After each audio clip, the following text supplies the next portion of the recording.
So another area that Scarlett just had a little bit of limitation in was her pec minor. So that's really, really typical of gymnasts because of that hollow position they have to do. So for the pec minor, what we're gonna do is a partner pec minor stretch. This is a great stretch you can do with your other athlete friends who have the same issue. Scarlett, I'm gonna get you to sit down with your bum really, actually I'll go this way, with your bum right close to the edge and then lie with your head on this side. Okay, and I'll take the ball. Yep, that's for our next one. Good, knees are gonna be bent. Good, okay, is your spine completely on there?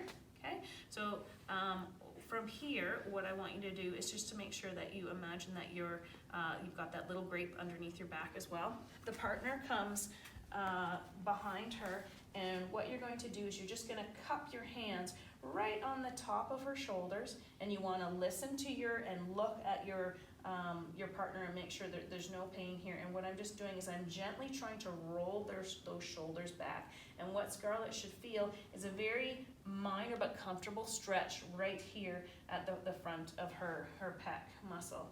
And Scarlett, is that what you're feeling as you're doing this? Does it feel comfortable? Mm-hmm. Okay. Does it feel like I should go more, or is that just the right amount of pressure?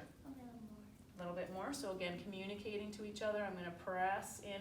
If you have athletes that are mature enough to do this, by all means, they can be taught to do this. But if you think it needs to be coach directed, that's your call that you need to make. And we're going to hold this. Ideally, as she's doing this, we're getting her to cue some deep, deep breathing. So again, she's filling that rib cage up, exhaling that belly button to spine, and I would get her to either hold this for about 30 seconds or go through about 5 to 7 deep breaths, which would be about the same amount of time. Second exercise for opening up that chest muscle that we'll do together. You can either do this with a lacrosse ball. My favorite tool is a softball. Those are relatively inexpensive tool to have in your toolkit. What she's going to do is she's going to come into a push-up position, and she's going to landmark that similar position that I was just pressing on into her pec muscle. So Scarlett, go ahead and do that from there. So when she's got landmarked, I find it's easiest for athletes to find that position if you tell them to go into a push-up. Then she's going to take the hand that has the ball underneath and just release it. And she can play around with pushing into that ball. So Scarlett, what I want you to do is to just do a little mini push-up and rotate into that ball back and forth.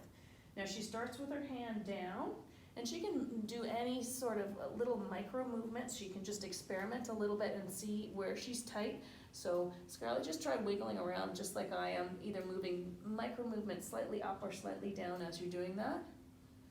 And then now I want you to do that same movement, and I want you to get that arm back in that 90-degree angle, and you're doing that again. So again, micro movements.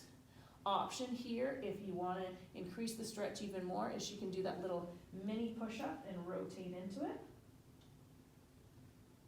And then finally, to do the next step, what she can do is she can pin that ball down, and she can do basically a forward-facing floor flattener, raising the hand up and down, and do that sequence of exercises. She's going to do that on both sides, and as she does more and more of this, she's going to find out on her own body where the tight spots are, and that's where she's going to spend a little bit more time.